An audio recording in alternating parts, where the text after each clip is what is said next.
La Côte d'Ivoire vient de lancer les travaux d'élaboration de sa politique de gestion des frontières. Les 72 membres qui composent le comité de réflexion ont été présentés officiellement ce jeudi à l'auditorium de la primature. Ils auront un an pour proposer des textes qui vont être portés à l'Assemblée nationale pour adoption. Et c'est cette loi qui fera office de boussole pour la bonne marche des frontières. Clément Beaucoup.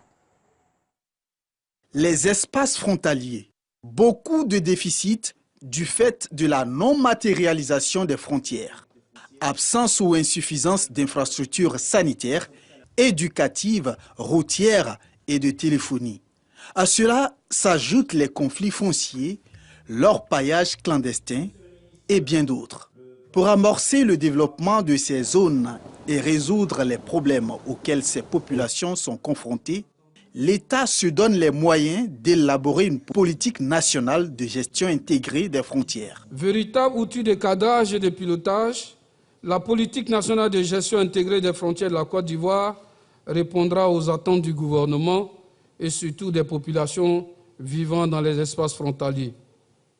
En un mot, il faut comprendre que la politique sera la boussole des interventions de l'État et de l'ensemble des acteurs et des partenaires au développement dans les espaces frontaliers de la Côte d'Ivoire.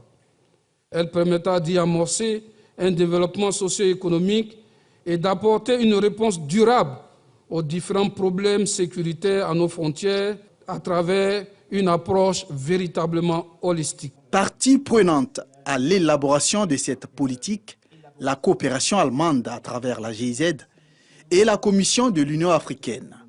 Toutes s'accordent sur la nécessité de faire des espaces frontaliers des points de brassage et de vivre ensemble.